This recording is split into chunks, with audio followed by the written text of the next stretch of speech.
Hey, film lovers, it is Cinephile Mike here today with day 47 of the 95 Days of Award Season posts. We're at the halfway point. Thank you so much for coming along with me on this journey, and we still have so much more to go. And as a way to celebrate this milestone, we are going to celebrate the worst of the year. That is right. I bring you the Razzies Dozen. So in case you did not see, the nominations for the Razzies came out today, the recognition for the worst films of the year. So, in honor of this, for the next 12 days, I will be reviewing some of the worst nominated films of the year. A grand total of 17 films were nominated, and I will definitely be hitting at least 12 of them. And 2 of them I have already done. I accurately predicted that Blonde, while an outstanding performance from Ana de Armas, would be nominated for Worst Picture, Worst Screenplay, and Worst Director. Now, I have also already reviewed Elvis, which received 2 Razzies, which I don't agree with. One for Tom Hanks' portrayal of Colonel Tom Parker, for Worst Supporting Actor, don't agree. And also, maybe this one I will, where Tom Hanks is also nominated for Worst Screen Couple, for himself and his relationship to his latex-covered face and accent. I may have to go with that one, but his performance was good.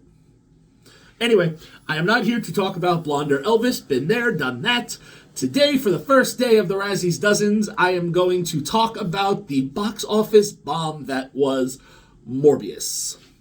Directed by Daniel Espinosa, Morbius is nominated for 5 awards: Worst Picture, Worst Director, Worst Actor for Jared Leto, Worst Supporting Actress for Adria Arjona, and Matt Sazama and Burke Sharpless are nominated for Worst Screenplay.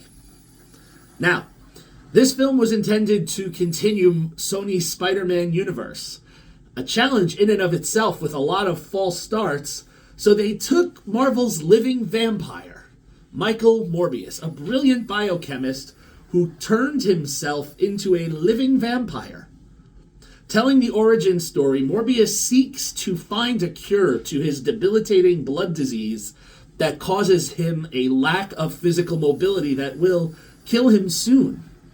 And inspired to save himself and his childhood friend Lucien, who is nicknamed Milo, Morbius goes to work with his colleague Dr. Martine Bancroft, the aforementioned Arjona, and he blends vampire bat DNA with human DNA to create the cure.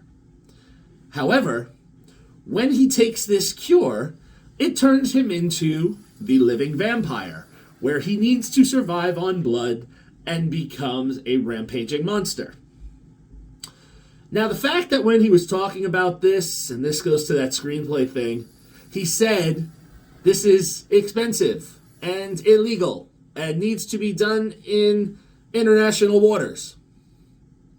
Maybe a clue? But he does not heed his own warnings and becomes a half-vampire, half-human hybrid, not as cool as Blade. And the film will follow as he comes to terms with this new identity and the impact of what will happen now if he becomes one who has to survive on blood, but also have to fight when his friend Lucien gets the cure as well.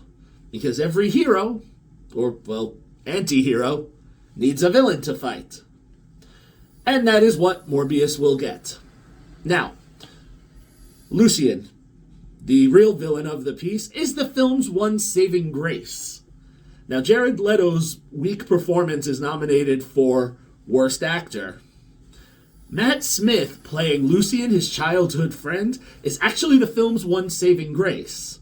Not saying this is an Oscar-worthy performance, but Matt Smith almost seems that he knows he's in a bad film, so he chews through the scenery, and you can see the glee that he has with this.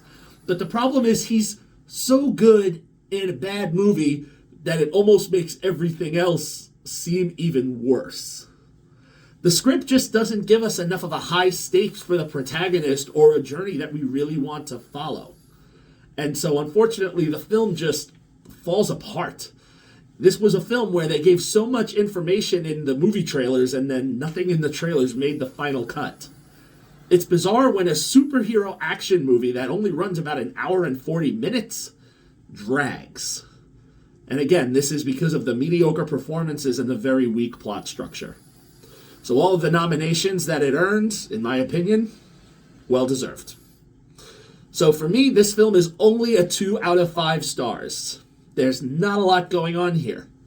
Now you may say, why 2, not 1? I tell you, it's Matt Smith. Sometimes one good performer can earn a film for me that extra star. It's unfortunate because Morbius is actually a fascinating character, so it just deserved better than what he got here. However, if you have not yet seen Morbius and want to catch it because you are trying to be a completist with the list, you can catch it streaming currently on Netflix. On that note, I will see you all tomorrow for day 48 of the 95 Days of Award Season Posts and day 2 of the Razzies Dozen. Until then, this is Cinephile Mike saying, take a break and watch something new.